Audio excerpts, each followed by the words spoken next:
Welcome back to Paranormal XL Podcast. Feels like it's been forever. I know. I've missed Mama so much. You guys have no idea. I've really needed this. It's been a weird couple weeks, really. It has. It's been like nonstop chaos. Yes. Just the way it is, I guess, sometimes. Chaos and the sickness. The sickness got into my house. That was horrible. Yeah. It was, yeah. It's going around. All I kept thinking was, get down with the sickness. You know that song? Yeah. And I was like, no, sir, that's not what this is. Anyhowsen. So, yeah, let's get back to normal. Let's get back to paranormal. There you go. Now that we're all back and getting happy. Jiggy with it. Yeah, getting jiggy in the gypsy wagon. That's a good one. Oh, it's going to be a funny one. I can already see it. We're already going there. Hell yeah. So with all this excitement, we did want to do a giveaway. Again, I did this before where I felt like I needed to sing everything. And I'm really sorry because I'm a horrible singer. Unless you catch me in the shower singing. I think I'm great. The rest of the house does not. Well, the acoustics in there are fabulous. Oh, yeah. It just bounces right off those walls right back to you. And you're like, oh, man, who is that? That's nice. Yeah. Yeah. And then you fall on the slippery floor. And then you get bruises. And then, anyway. Ouch. So we want to do a giveaway.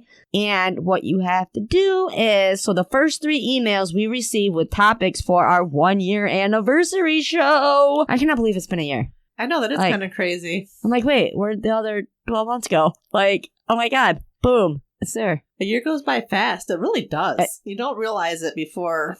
No. Until it's here and you're like, whoa, wait a minute. Yeah.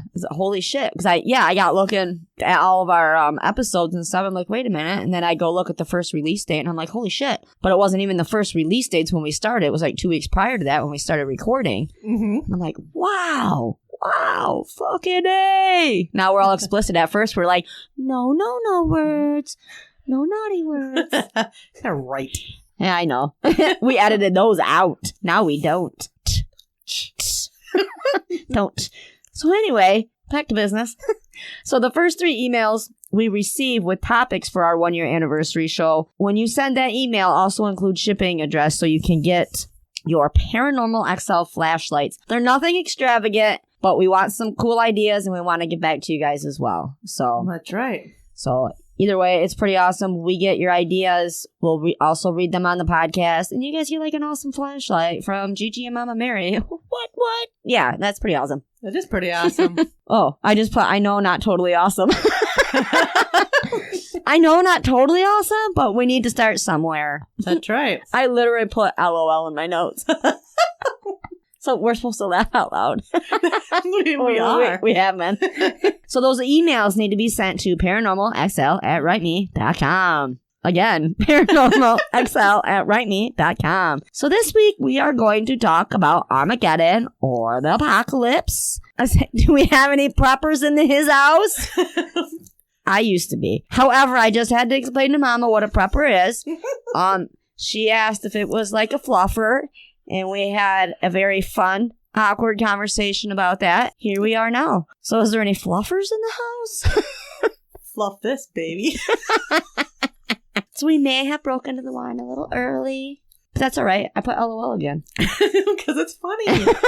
Like, oh. But no, I never knew a prepper was a thing. I really thought when you were talking about a prepper, I was thinking fluffer. Because I remember that movie. I don't even remember what movie it was, but it was like that porn movie. They're like, bring out the fluffer, bring out the prepper. Oh, was it like blah, blah, blah, and blah, blah, blah, make a porno? Something like that. One? Oh, that's so funny. I'm taking off my sneakers. My little toesies are cold. So you used to prep, huh? Yeah. I used to, I had my bug out bag until recently. That was the last part of it. And then I emptied it out because I wanted the bag. It was like a really sweet, awesome, like backpacking hiking bag that would hold like water and stuff in it. But I had I looked up all this stuff to like keep you warm and everything. So I bought like those little tea light candles. Uh-huh. And then I bought the small ceramic, little pots that you would plant in. Now you light that and then you put that pot around it and then you have yourself a little heater. Oh, wow. It gets warm and then it generates the heat. Yeah. Had that. I had, the warm those little hand warmer things. Dude, I got those for like 10 cents a pack. I went after winter one year at like Walgreens or Rite Aid or something. I'm like, yeah, cleaned off the whole shelf. I'm like, yeah, these are go awesome in my bug out bag. Yeah. Bug out bag. Pretty sweet. And then my baby daddy, to my son, he was big into prepping too. He had a whole like area in the basement for it. I mean, he had cases on top of cases of water. He had the big 5-gallon drums of like rice and noodles, things that wouldn't go bad. Uh-huh. And he was so funny because anything that could like canned goods, like rice in a bag and stuff like that, he had too, but he had it all organized down there. So when it was like dinner time, he'd be like, Ethan, let's go to the store. So they'd go down and he had it padlocked shut. And I'm like, Ethan's really going to think this is the store. But he had like this little basket. He'd have Ethan put stuff in there that he wanted with dinner. But he had blankets down there. Plenty of lighters, ammo, guns, all that stuff in case shit went to hell. Like the zombie apocalypse? Yeah. Well, that's really what we were training for this whole time. I actually, a cousin of mine, a step cousin, and I found out this last year, he has a bunker. He's all ready for the end of the world. Like, he was way, like, whoa. And I was like, okay, I'm coming to your house. Well, I was like, holy shit. Because he's like on his shit. Like he's got the underground bunker. It's stocked with everything to keep them alive for a year and like up to so many other people, you know. Because they say if you're prepping for the end of the world, to have a group. Oh, yeah. And then practice that every so often where you know, if you all have to meet, like people go fucking nuts. You got to meet somewhere, find a place out in the middle of nowhere, meet up, go do what you got to do because you don't want people to know where your bunker is. Mm-hmm. Yeah, like it's got to be kind of private, like a private society, I guess. Well, that kind of makes sense. Like, yeah. And I used to watch the Preppers show. They used to have a show. Really? Yeah, and some of them are really weird. The interesting thing on the Preppers show was learning the different reasons why people were preppers, like how they thought the world was going to end, because it did. It went all the way from the zombie apocalypse to just the grids going out. Yeah, everybody you know? Everybody has there's tons. There's Mm-hmm. so, and they predicted it so many different times. Mm-hmm. You know, the world coming to it. And just like when they talk about there's going to be fire and brimstone, there is literally fire and brimstone and floods every single year. Right. There's literally the plague every single year. Yeah. Just like right now we have the coronavirus. That's a little mini plague. And that's just because the energies are lining for it. Oh, no, I'll tell you what it is. We need to thin the fucking herd. Well, that's because we got people out there snorting condoms, trying to eat Tide Pods. It's time to thin the fucking herd. I don't mean to be heartless, and this may just be this wine talking. It's not. But we need to thin the fucking herd. Bring on the plague. Whatever you need to do. We need to send the fluffers. Yeah, send in the fluffers. You mother fluffers. Yeah, we need to start over. So send the plague and then send in the fluffers so we can, yep. Got it. Oh my God, why aren't we running the world? I don't know. We have all the answers, Everybody people. would be happy. We'd have fluffers and peppers. We'd have a bunch of weird shit going on, I can tell you that. Little creatures running everywhere. Yeah. Doing our bidding. We'll have little minions. Oh, who doesn't want a minion? Come on. And a baby Yoda. I want a baby Yoda. That would be super cute. Oh my God. I just love it and I snuggle it.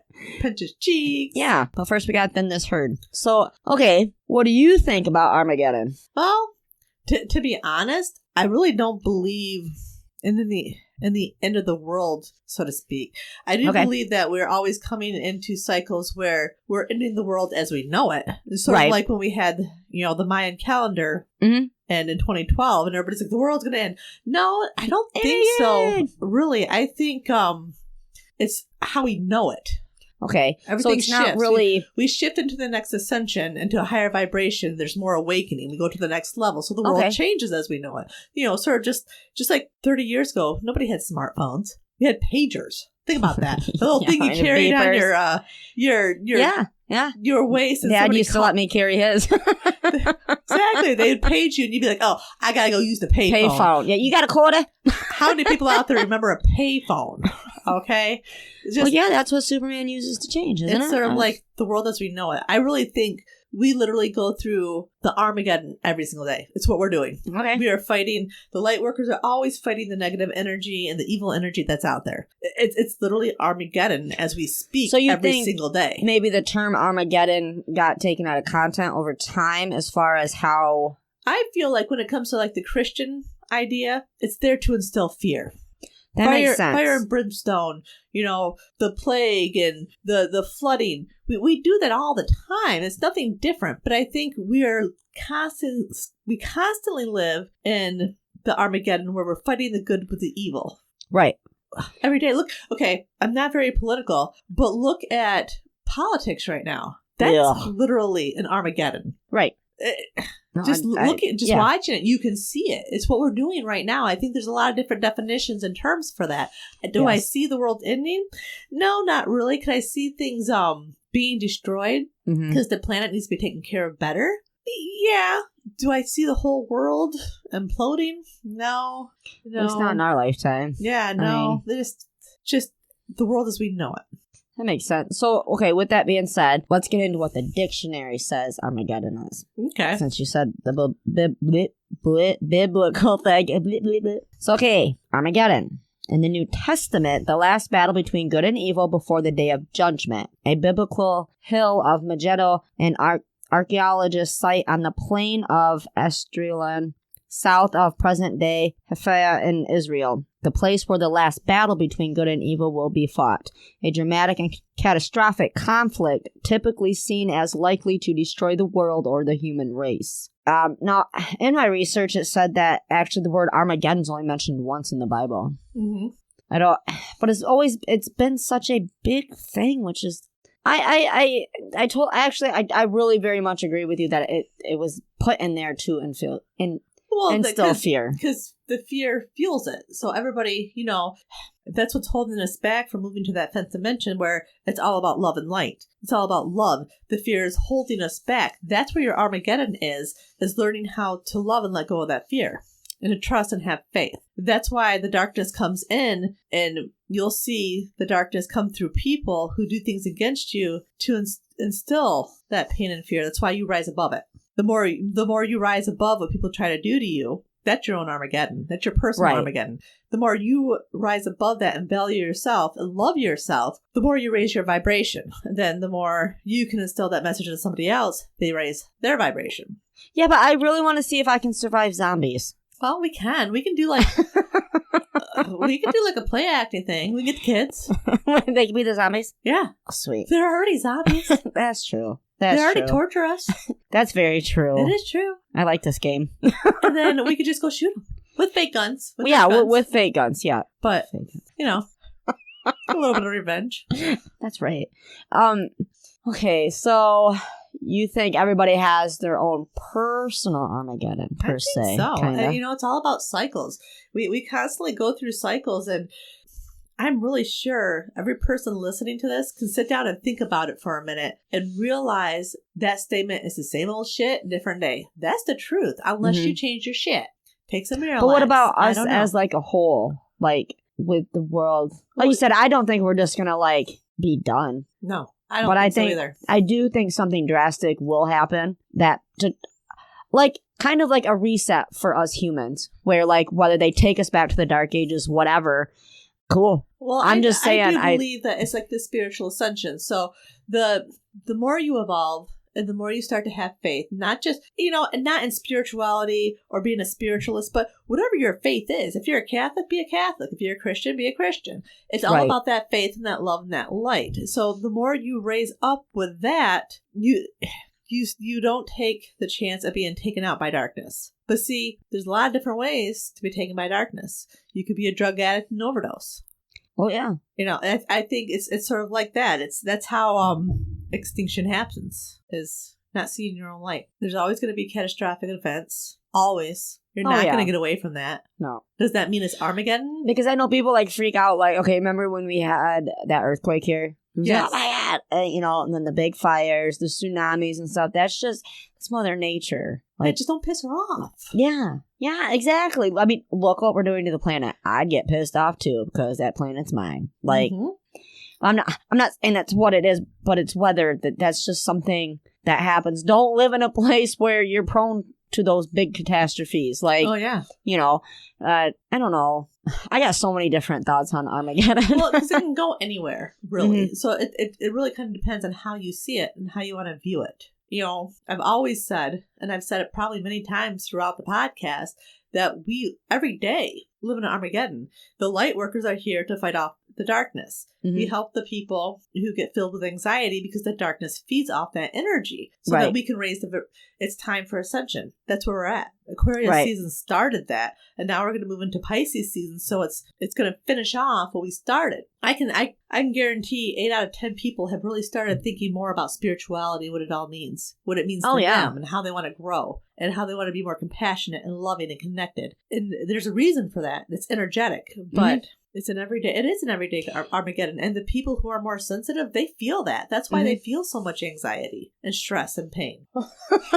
As I drink more wine. Thank God for the wine. As I light my next cigarette. No. And fluffers. And fluffers. And preppers. Preppers. Can't believe you never knew that. I didn't know that. You're going to see if you can find some of those episodes. And I was seriously thinking, oh my God, is that the same thing as a fluffer? Like, do I say something and sound weird? I'm like, did it pay good? I've been looking for a side job. Did it have benefits? I'm always about my side hustle. All right. Hey, you do what you gotta do. Exactly. Go big or go home.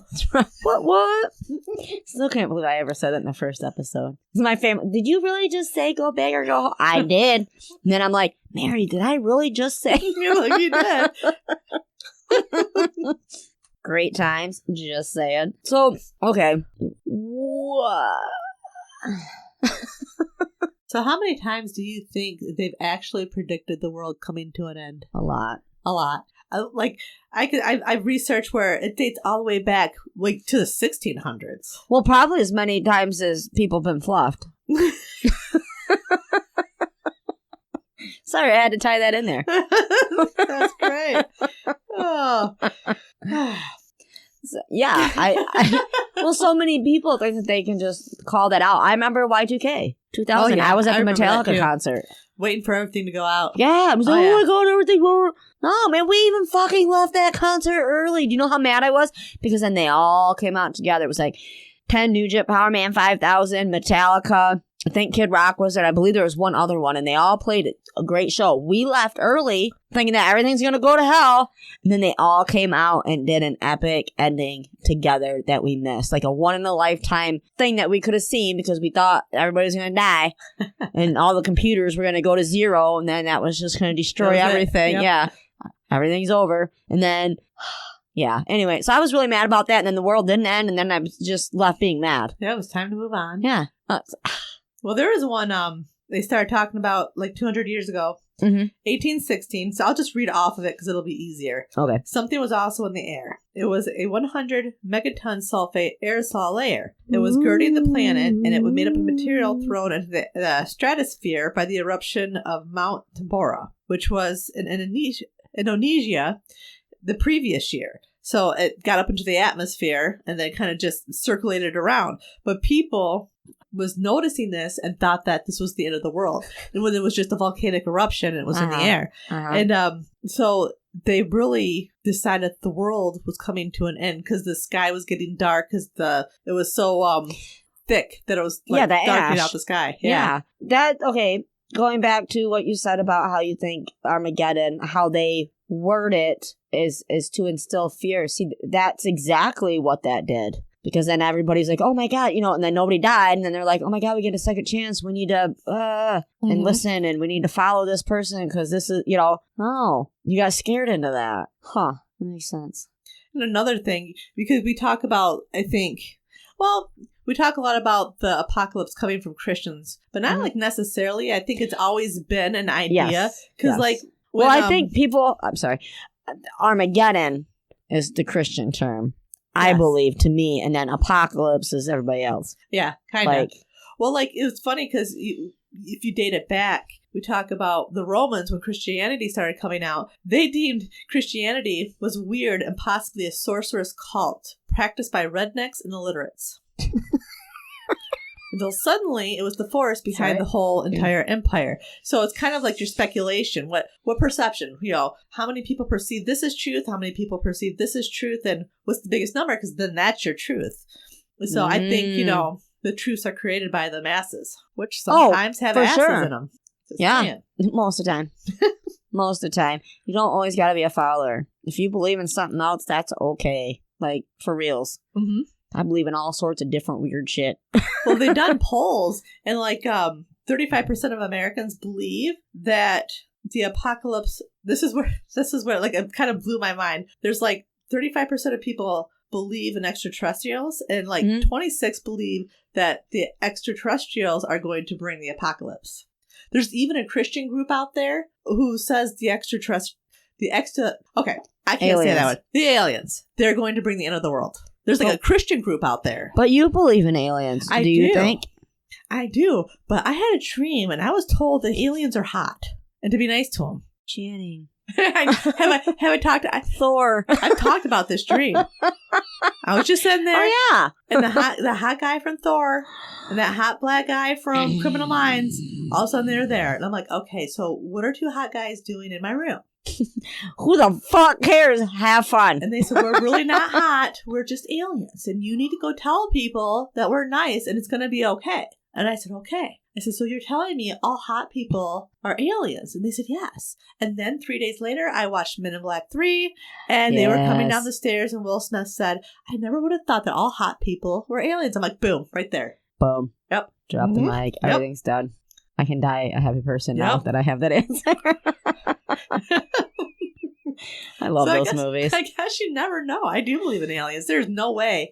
There is no way. You just never know. Like, we are here by ourselves. You can't just disregard somebody's belief on that. You may think it's crazy or it sounds different. It's just because it's beyond your realm of thinking, and vice versa. How, some people think, no, we're here because God made us, and this is this, and Adam and Eve. We're not gonna sit there and be like, no, you're dumb because you believe that. And again, don't do that to somebody else that believes that we're put here by aliens either, because, well, really, honest to God, sitting here right now, we can't prove any. We can't prove it or disprove it. Right. So exactly. Don't be hating on each other because you both believe in something make-believe. I'm not saying make-believe, but something that we can't prove. Well, be open to the possibilities of it. Yeah, because anything's possible. And that's cool. That's the cool part about everything that we talk about. It is 99.9% of it. We can tell you what the actual dictionary definition as humans we put it at, but it's all a gray area. It's all opinionated as far as how you want to come about it, how you want to explain it, how you view it, how you intake it. Yeah. It's all about perception, and your perception is reality. Now I did put a thing on the Facebook a few weeks ago, and I got some of the answers because I asked what people's thoughts were on Armageddon. And we got Kelly said, oh, hold on. Did I get both of them? I think this is, hold on. Hold on. Because I think Kelly's the one that put at first, it was, hated the movie. And then I'm like, do you have any other thoughts besides the movie? I knew that was going to happen with the whole movie thing. She said, LOL, I do, but it's rather boring. I just feel it will come in some form, life-altering. Yes, world ending, no. So essentially, what you believe. But it will be a world awakening, most likely for the good of all mankind. Exactly. That's a good one. We like that one. And then Mary says, not you, Mary, says, not really Armageddon, but this coronavirus has me thinking of the Matt Damon movie a lot, where a virus killed a big chunk of the population. Huh? Yeah. Then in the herd. Stop eating those damn Tide pads. The aliens won't. What pads? Won't need to wipe us out. And then Joe Shortridge from Paranormal 222 put, yeah, one of my favorites. He just said, I just hope you make it on the show before it happens. Love you, Joe. They are just so great. I can't wait to meet up with them again. That made me laugh. And then he put some funny gifs on there about the end of the world. Yeah, it was funny. And then Travis says we are the aftermath that happened. I can't read. Travis says we are the aftermath that happened 2,020 years ago. Like it. I like that too. Smart man, Travis. So maybe we're and that was the reset right there, and then here we are. Yep. Big old science experiment. That's some good thinking. Usually people don't go backwards to think about that way. They're just thinking forward. Yep. I'd like that answer too. It made me think. I was like, okay. We got you. We got you, Travis. Shit. Travis. Wow. I really hope the world doesn't end with this being our last episode because, wow. Hey, do you think the aliens listen to us? Yes. Hey, did you see that one thing, speaking of aliens, that every 6 days or 6 weeks, something with 6, they're getting some radio signals from something way out there.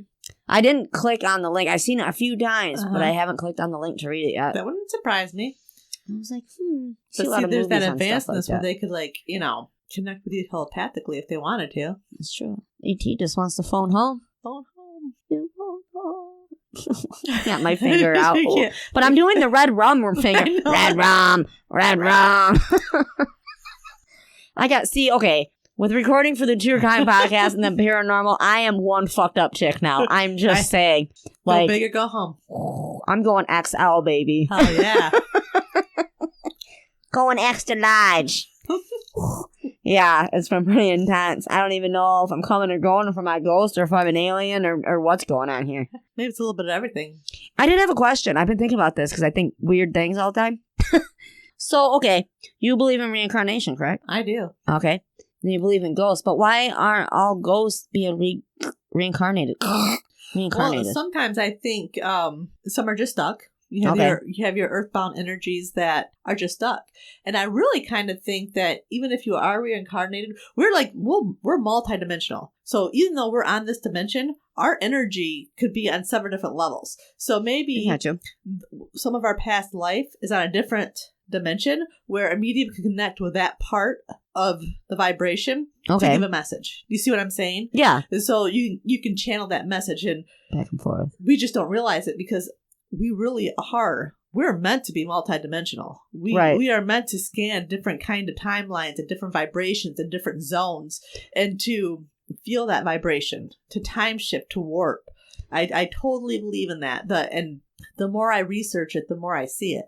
That, you know, if you think about it, people speak telepathically all the time. You know, when's the last time somebody said something and you're like, I was just getting ready to say that? Or if you were thinking about something, you wanted a glass of wine and someone handed you a glass of wine and you're like, I was just thinking about that. Don't mind if I do? Yeah. Knock your shit out. That's all right. I got more. We're all right. Man, we're okay. She's a good woman. I ran out of wine the other day. And I was like, oh my God, I'm out of wine. So I texted John. He's like, go check the garage. He brought me strawberry vodka and strawberry lemonade and didn't tell me until I was like freaking out. I was like, oh my God, I had a rough week. I need And I was like, yes, it has been that kind of bad week where I had to skip the wine and go straight to vodka. I was like, yeah. It's been a rough couple of weeks. I don't like it. It's just, it's energetically and it's going to want to talk about Armageddon. I tell you what. Oh, yeah. This is damn winter. I got the winter blues bad. And that's why I needed to record with you for sure. Because, yeah, I was getting in a funk and I don't like it. Mm-hmm. I don't like that funk. Nope. It's kind of funky. It is. And I feel bad for people. Some people get it really bad. They do. And, you know, that lack of sun, we haven't had any sun whatsoever. I know. We got one right here. Now, speaking of the sun, did you know that there is a group of militant Christians who believe that aliens have been sent by the devil of course. On their way to end the world? Of course. Why wouldn't they think that? You should see this picture, too. I'm going to have to send you the picture. I'm going to have to send you the picture so you can post it on the Facebook page. But why wouldn't they think that? I mean, and everybody has their beliefs. Honestly. But it's more fear-based. I don't know. See, okay, all their stuff, we've decided, not all their stuff, now, if you are a Christian and you're listening to this, I love you all the same. But we're talking about, because if you're the kind of Christian that I'm talking about, you're never going to listen to a paranormal podcast. Oh, yeah, that's true.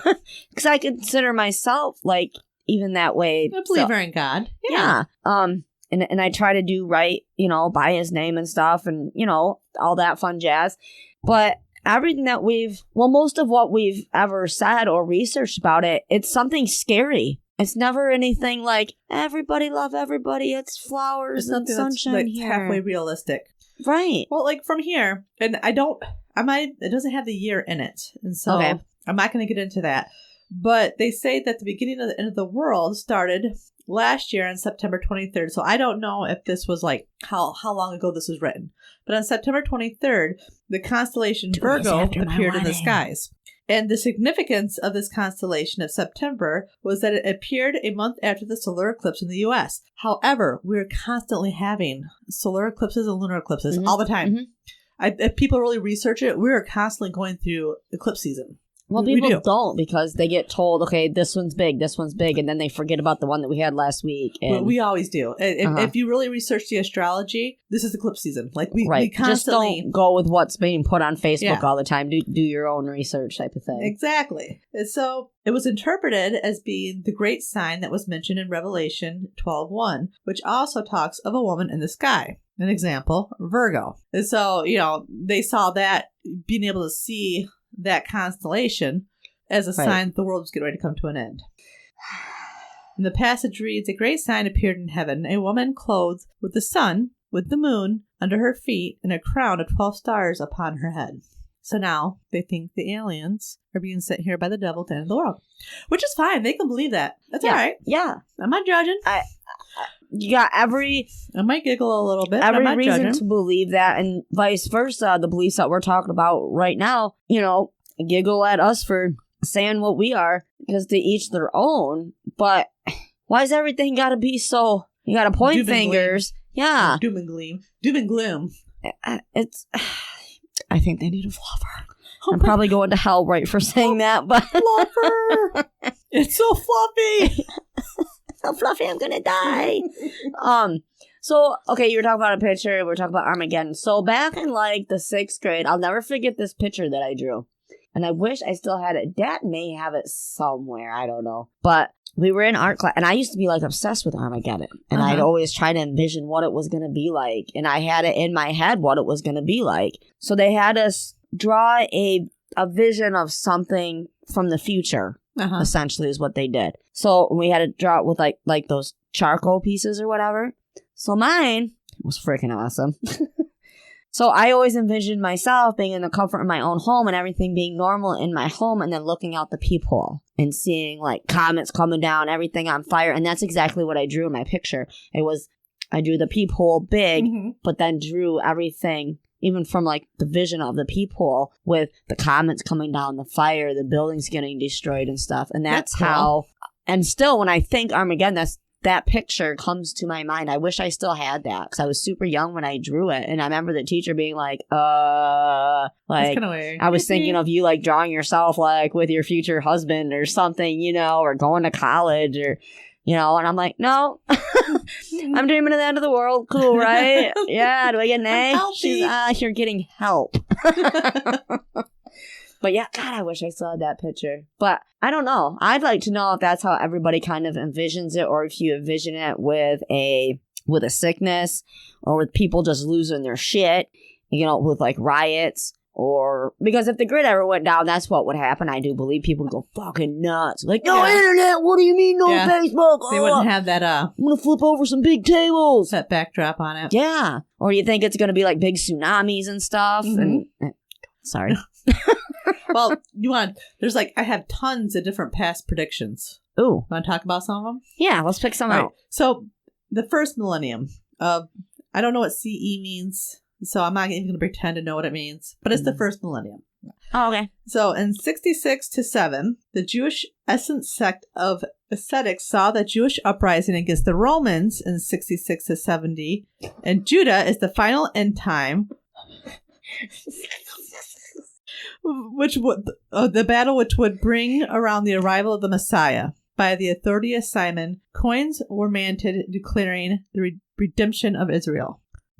And they actually had quite a few in the first millennium. So that's kind of interesting that it's literally the first millennium. This is the new world. And they're already here predicting and they're like, the end. oh, we're all going to die. We're all going to die. I wonder, I'm just so interested in, I know some people have that fascination, but it just kind of fascinates me, the idea of that. Just, what's the obsession? From way back then. Let's see. And then we have, in 500s, all three predicted Jesus would return in this year, with one of the predictions being based on the dimensions of Noah's Ark. So Noah's Ark's idea, he would come back through that. He'd come back on a boat? Something. In 800, Sextus Julius Africanus, the Christian historian, revised his prediction from the year 500 to 800. So literally, that prediction of Noah's Ark from the year 500, they revised it. Well, of course they did. Because it wasn't fitting. Oh, and there's so many. Okay, so in 1000, Pope Sylvester II, according to several sources, various Christians, clerics predicted that this date is the millennium, including the Pope Sylvester II.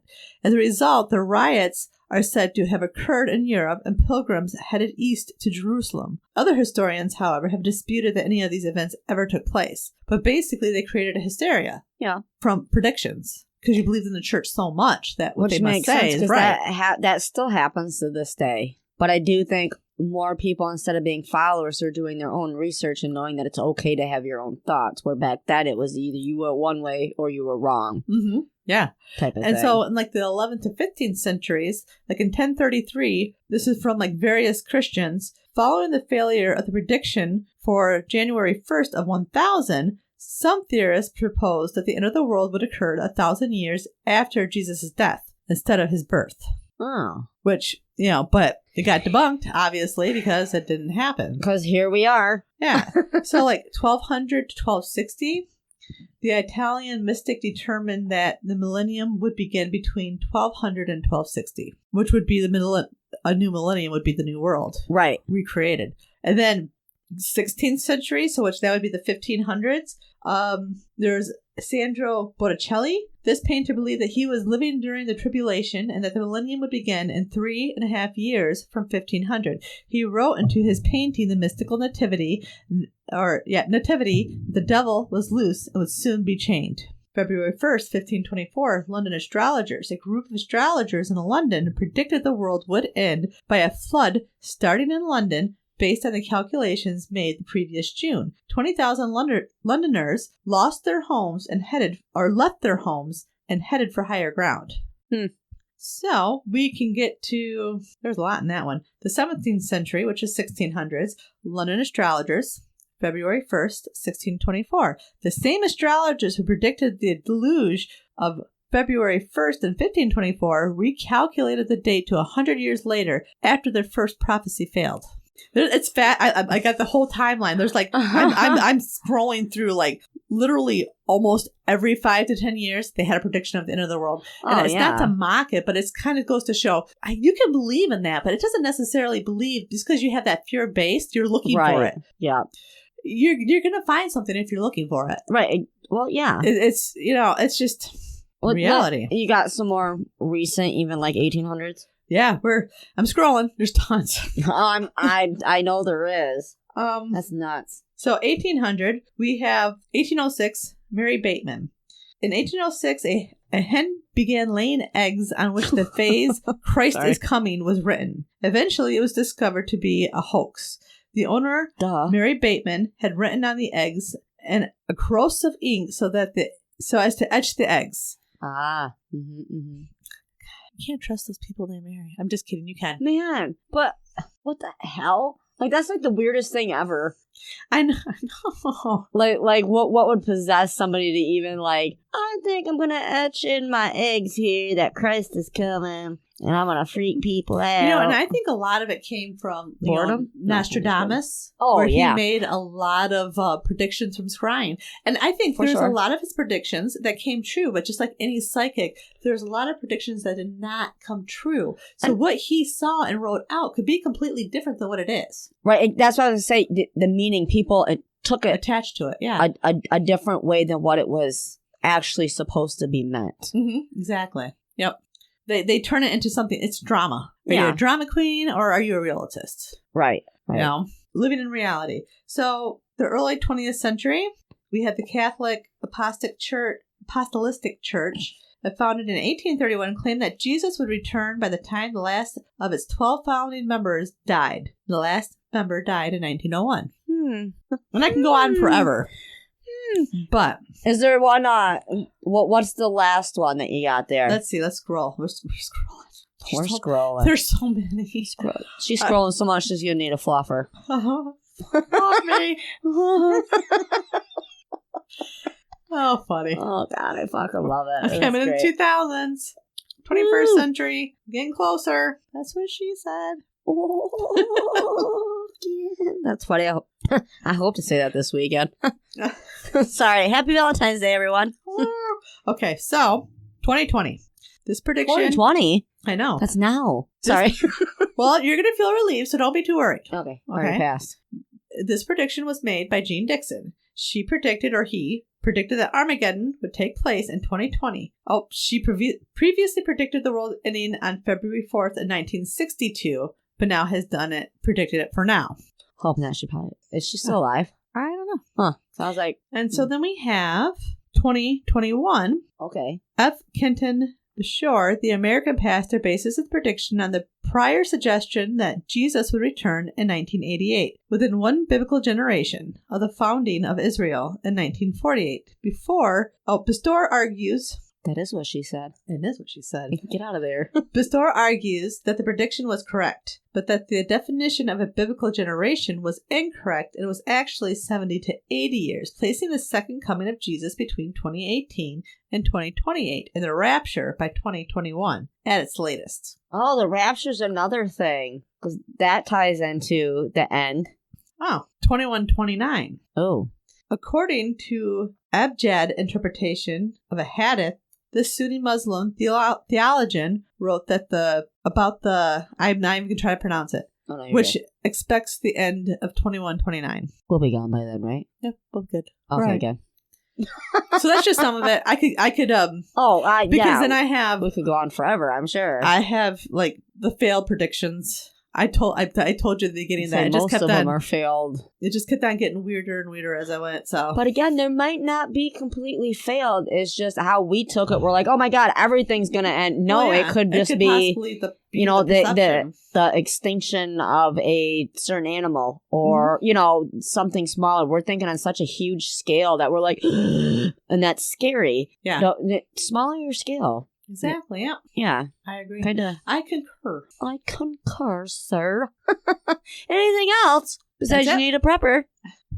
So if anybody wants some ideas on prepping, hey, hit me up. I'm all for that conversation. If you want any ideas for a fluffer, don't hit me up. Do not hit me up for a fluffer. Prepper all the way. I think it's fun. If I was not into podcasting, I probably would still do it because it's kind of an awesome hobby too. Because you kind of teach yourself to live off the land.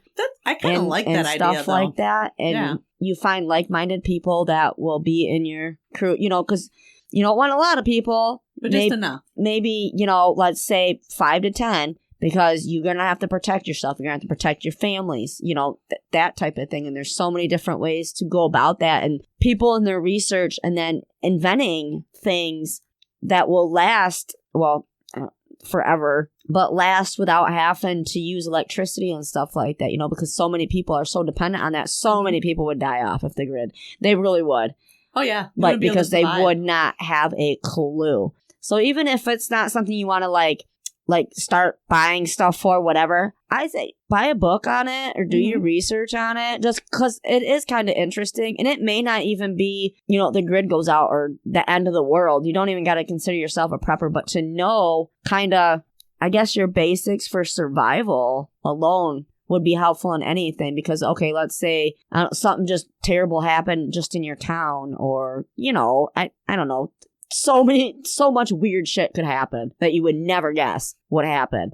But to know the little bit of survival, because I would know how to keep myself warm if I had those items, which I don't anymore because I thought I needed my bug out bag. It was the coolest bag ever. Well, it probably was, yeah. And always get beef jerky. Beef jerky is a good thing to have in your bug out bags or in your kits of any kind, and then airtight it for sure. Beef jerky. You can actually buy the kits at Walmart. Really? The emergency kits, yeah. And I think it's for like a week for a family of 4s in these little things, but you can easily make your own. Like, this should probably be an episode all on its own. Now that I'm thinking, I should get my cousin on here because I don't he can't give out too much information. Again, that's where it comes into you doing your own research because you don't want to give away your ideas. Yeah. But, do your research and then education. Modify things to work for you and your family. Say you're a family of 4 and you're like, man, I need to build a bunker. And the bunkers don't even got to be buried underground. On one episode of The Preppers, these people, they built it's almost like a fortress, but it's built with the storage containers, those big ones, and they're bulletproof. So they'll go out and they'll target practice on their house. Oh, gosh. But you can't get past that. And you're going to get shot if you try to climb up because they're going to fucking shoot you. But in the middle, they have their gardens. They have everything to be self-sufficient.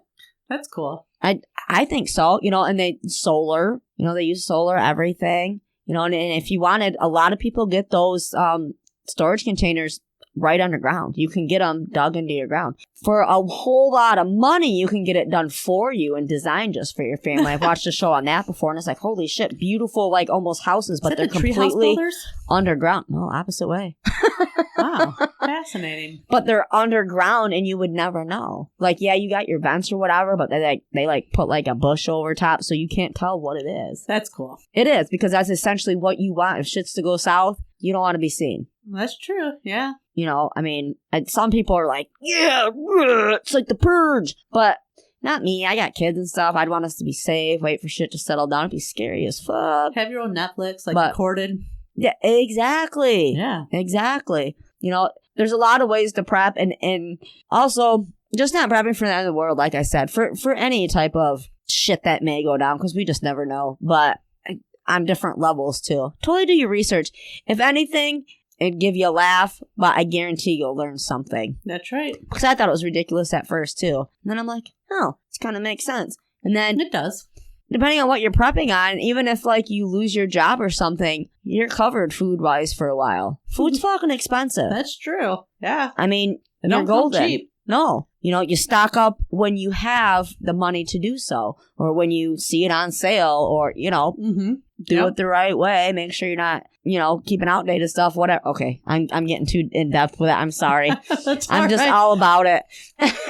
I'm into everything. It's the weirdest thing, really. I'm into everything, but I'm not into anything. It's strange. It's okay. However, I love podcasting. Non-committal. Yeah, been known to. So I got a couple things here. Okay, I got a page of things here. So keep a lookout for the events that we'll be at this year. Yay! So I'm kind of really excited about all of them, and I'm hoping to add a few more as we go. Fun. Yeah. We will be adding our vacation once we can actually sit down and set a date type of thing. Mm-hmm.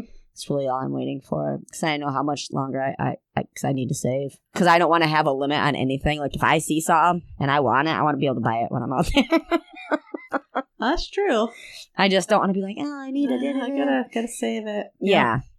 So, yay. So, anyway, June 6th, we'll be at the Gypsy Festival. Mm-hmm. Where's that at? That should be in, it's hard to say. It's it's by, it's like Charlevoix. It's hard to say. It's wherever she wants it to be at. Where the hell it is. But I do believe that's how you say it. Okay. And then September 5th, we'll be at the Festival of Oddities, which I just kind of keep getting more and more excited about, because the Festival of Oddities, well, it's full of odd shit, which is fucking awesome. That's right. And it's put on by So Dead Podcast, the two gals that do that, but the one step down. I'm hoping that they'll both be there, though. But they put all that on, and it's going to be awesome, because it's all very odd, weird stuff, and it's just... and we're going to be there. We'll fit right in then, won't we? We sure will. So totally look that one up on Facebook, because you'll see who's all going to be there and the different unique vendors and all that. It's going to be a shit ton of fun. October 9th, we'll be at Little Traverse Bay Parafest in Traverse Bay. October 17th is our event, which is called Paraholistic Event, and 50% of ticket sales are going to Autism Alliance of Michigan. That was a lot to say in one breath. We still have a couple vendor spots open, so if you are interested, unique vendors and probably one or two more readers. Mm-hmm. Readers of any type. It doesn't have to just be, I don't want to say fortune teller, but I'm really interested in the past life readings. What are some other ones? I can't palm readers. Palm readers. Mm-hmm. That's a good one. Yeah.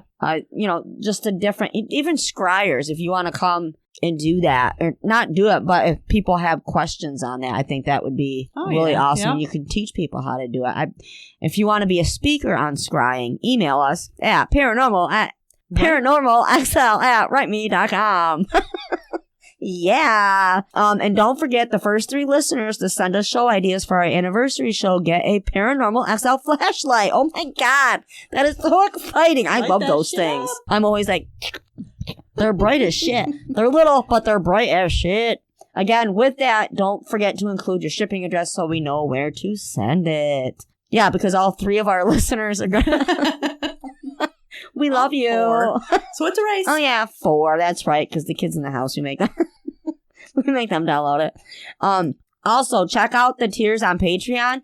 We offer a few different levels with some awesome perks. Just go to patreon.com/paranormalxl. Links are also on our Facebook page. Now, I talked about that before. I'm going to start getting back into that now that we put our time in and stuff like that. Patreon, it gives you different levels if you... And this is where I'm like, I feel bad even saying this, but you pay for the extra stuff where we're still going to put out these awesome episodes. They'll never stop. And we'll put out our videos. We'll put out mini episodes here and there, our interviews and stuff. But with the Patreon, you would get extra stuff. And there's the different levels. Again, if you just want to look at them, that's cool too. I mean, they start at $1 a month. That's $12 a year, whatever. You get the extra episodes. You get your name in the episodes. And there's a few other things that you get. I set it up a while ago. I should have that right in front of me. And I believe it goes up to like $5 a month. But then at $5 a month, you actually get quite a bit. It's just to help with our equipment, getting our equipment better, travel expenses so we can get you those awesome interviews that we want to get. And just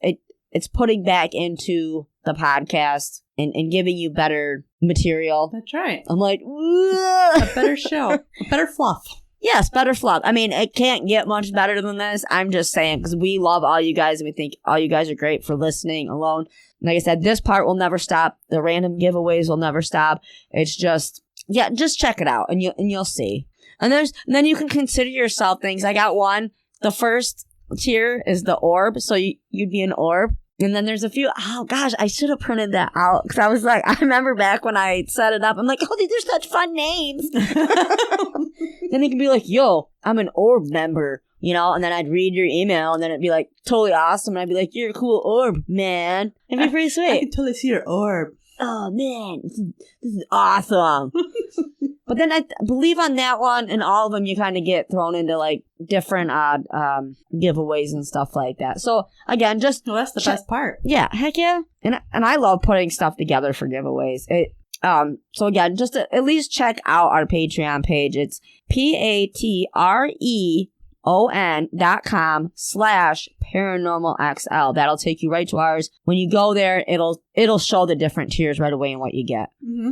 And then there's also a thing where you can donate a one-time thing too. So, and then you get stuff. Oh, that's cool. Yeah. So next time I probably come over, maybe I'll bring it up and we'll go through it. If you want to add some things in there, whatever. Right, if you wanted to add in like some readings or something, you can do it over the... Yeah, I would do Skype readings. Yeah. Or even through Messenger. If you don't want to do Skype, I do readings through Messenger all the time.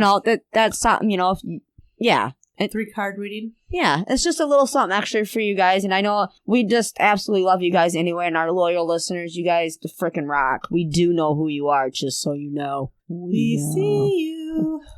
No, not that's really. So creepy. Oh my God, I just scared ourselves. So remember to listen to some guided meditation on Mama Mary's podcast. That's right. Spiritual Voices. And then she uses that voice that just sends you into deep, deep, deep meditation. It's my saxophone operator's voice. Yeah. She's got that voice, and I'm like trying to sing everything. That's my fluffer voice. Yes, it is. We know. We're like spiking out the microphones. I love it.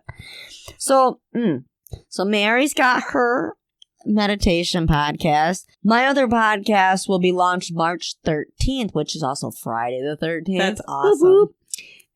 That is due to launch then. It is True Crime XL. And my main co-host on that is Courtney from Salem. And then Sean.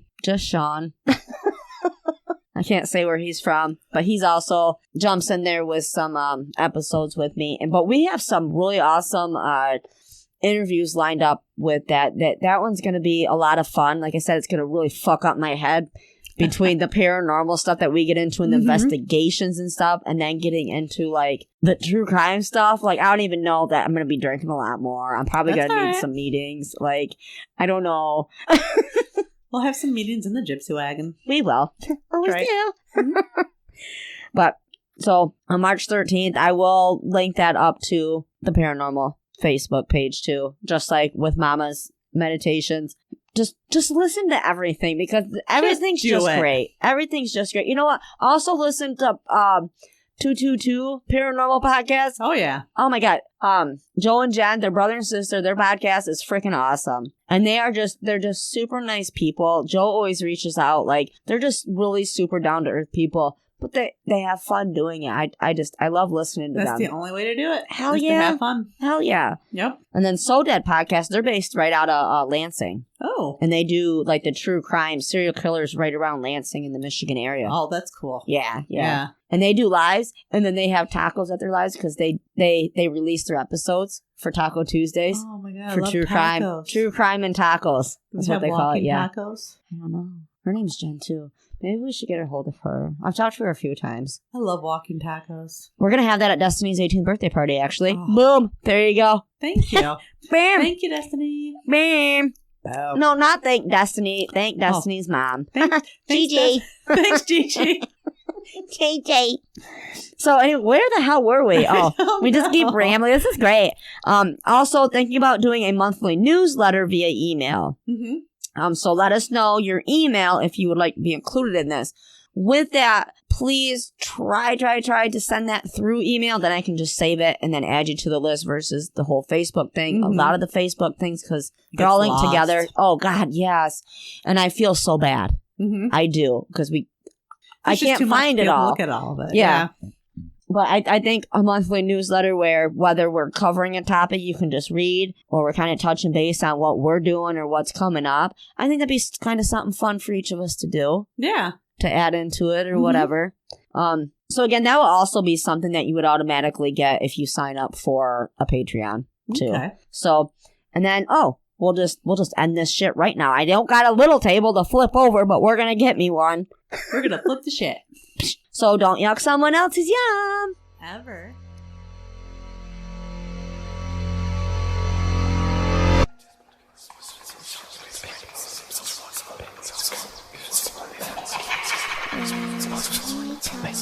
This